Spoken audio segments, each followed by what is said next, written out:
So there's this woman in my neighborhood who will not pick up her dog's poop unless you catch her and make direct eye contact. Like she can't be bothered to be decent unless there's someone there to judge her. Hello to the internet, my name's Craig Montgomery and we're here today to talk about the things that make you say, who even am I? And today we're going to talk about anger. Anger is one of the more stigmatized emotions. It's commonly thought of as violent, selfish, and destructive. And if your socialization was anything like mine, it was taught to you as a bad emotion. I would go as far to say that it was shamed out of me. Or into me.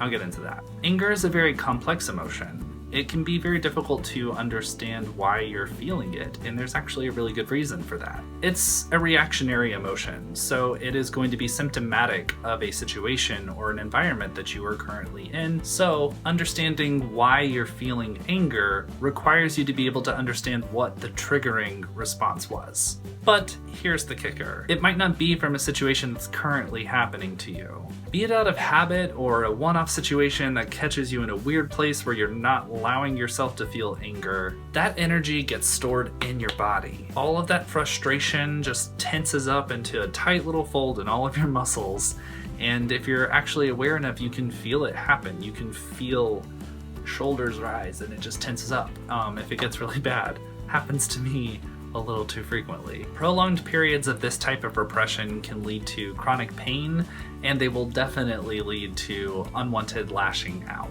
While holding on to anger, which is what we're doing when we're choosing to not feel it, our subconscious is going to be looking for places to express that energy. So you're gonna find yourself irrationally upset with your coworker over a small dispute, or lashing out at a friend or a family member for maybe no reason at all. When we push anger away with a statement like, it's fine, we create an immediate workaround for a situation that's currently uncomfortable, but we have no control for where that energy is going to manifest itself in our life later. Now that doesn't mean that we need to express every bit of anger with all of its vitriolic might in our lives, but we do need to create time and space for us to feel and process when we do get angry about situations. How do we do that? I legitimately don't know. I'm always honest about the fact that I am still growing and learning, and this is a situation that I currently have a lot of work that I'm doing in, so yay!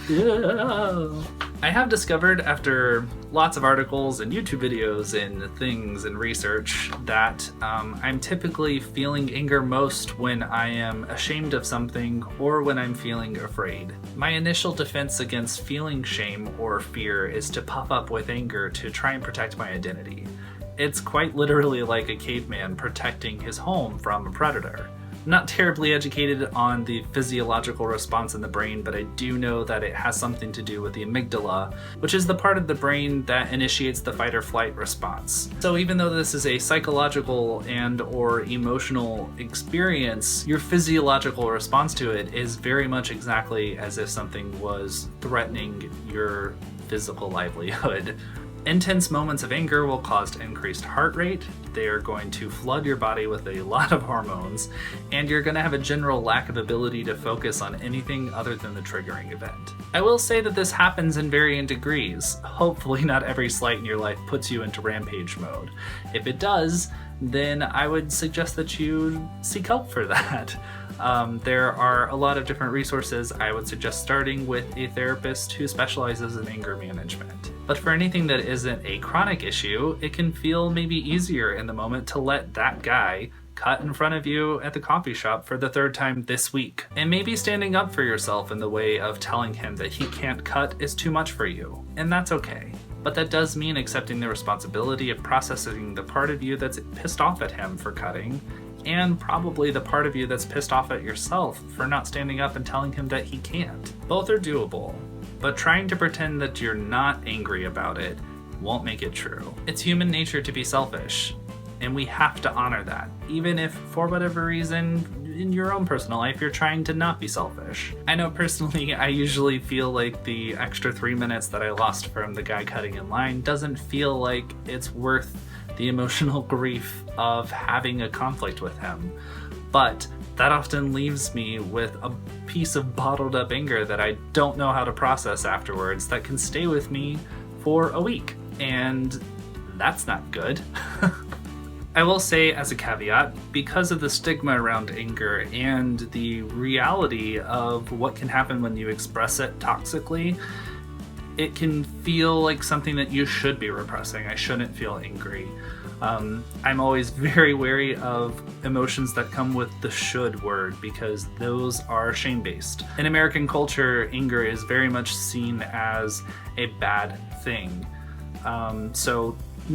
That's not just my upbringing. I just grew up in a situation where it was very much enforced. So basically just saying that because I want to urge you to explore those feelings around anger itself, because it's very important to honor that emotion. Otherwise you will end up repressing it as a habit, as I have experienced. And not only is that a painful and possibly damaging thing to experience, it can also stunt your ability to fully express who you are. Because there are situations where an even-tempered expression of anger is an appropriate reaction to a situation.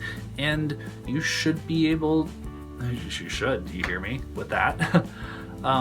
It would be preferable if we are capable of bringing it to the table and allowing ourselves to express the anger in the way that it needs to be expressed, to set up a boundary or to, I don't know, tell somebody off because they did something bad.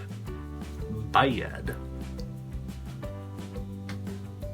So, if you find yourself enraged by something, try to remove yourself from the situation if possible. Give yourself some space and time to process what you're feeling so that when you re-engage with the situation, you can bring a more clear mind and make your needs known.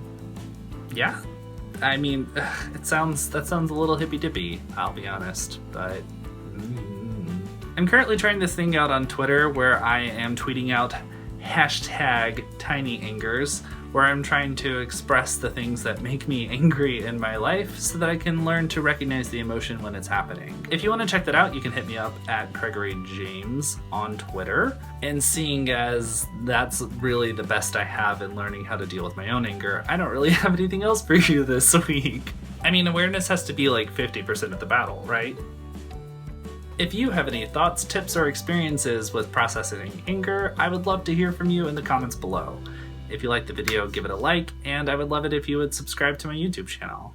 And as always, take care of yourself.